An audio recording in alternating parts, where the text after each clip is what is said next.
আমরা গেলেও নির্বাচন হতো, না গেলেও নির্বাচন হতো। নির্বাচনে আমাদেরকে না হলো কি গায়ের জোরে।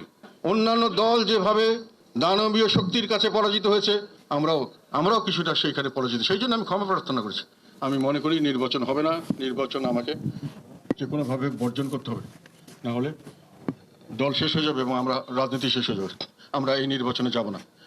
তখন বাইরে এসে যখন আমি বলা হলো যে ঠিক আছে, না গেলে কিন্তু নির্বাচন আমরা যেভাবে হোক করবই, আপনি কিন্তু সমস্যায় পড়বেন, ঝুঁকিতে পড়বেন। ঝুঁকি ঝুঁকি তখনকার দিনে ঝুঁকি অর্থ বুঝো।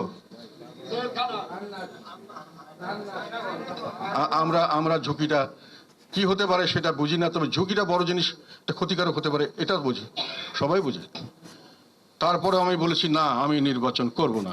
আমি বেরিয়ে এসে যখন প্রেসের দিকে যাব, তখন দেখলাম যে আমার সামনে সমস্ত ব্যারিকেড, এবং আমার সামনে শুধু না, সারা অফিসে দিয়ে ব্যারিকেড, চারপাশে গলিতে ব্যারিকেড, শত শত পুলিশ এবং বিভিন্ন বাহিনী। আমরা তাকে চিনিও না, তারা এসে রাস্তা, কেউ ঢুকতে পারবে না, বেরোতে পারবে না, সব কিছু দরজা জানলা বন্ধ করে দেওয়া হলো। তাহলে নির্বাচনে আমাদেরকে না হলো কি গায়ের জোরে। এটার কি আমি কথাটাকে সত্য বলেছি নাকি?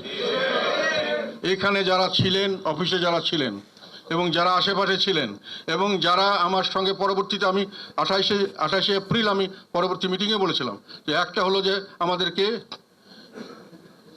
পরোক্ষভাবে প্রেসার দেওয়া হয়েছে, যেটা হলো একটা দল ভাগ করে সেখানে, আর একটা হলো প্রত্যক্ষভাবে আমাদেরকে বাধা দেওয়া হয়েছে বিভিন্নভাবে। সেটা আমি পরিষ্কারভাবে বলিনি, কারণ সেই পরিস্থিতিতে আমাকে জোর করে এরকম করে করা হচ্ছে, এটা বলা ওই রকম ধরনের। তবে যারা বোঝার সারা বুঝে নেবেন, এই কথাই বলেছিলাম, বলি নাই?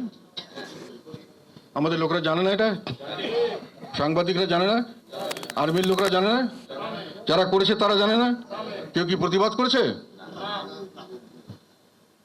তাহলে কি হলো যে আমরা গেলেও নির্বাচন হতো, না গেলেও নির্বাচন হতো।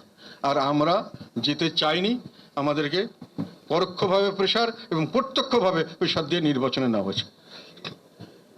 এখন তাহলে কি আমাদের কারণে নির্বাচন হলো, আমাদের কারণে নির্বাচন হওয়াতে সরকার টিকলো এবং সরকার তার ফলে অত্যাচার করলো, এই কথা কি সত্যকর কথা? আমরা কি কোনো কেন্দ্রে এখানে দায়ী? অন্যান্য দল যেভাবে দানবীয় শক্তির কাছে পরাজিত হয়েছে, আমরাও কিছুটা সেইখানে পরাজিত। সেই জন্য আমি ক্ষমা প্রার্থনা করেছি যে আমরা সামলে নিতে পারিনি, এত শক্তি আমাদের ছিল না। কিন্তু অন্যান্য দলের কাছে বলি, আমাদের প্রতিপক্ষ যারা এখন অন্যান্য দল আছেন, বিএনপির কাছে আপনারা কতটুকু পেরেছিলেন?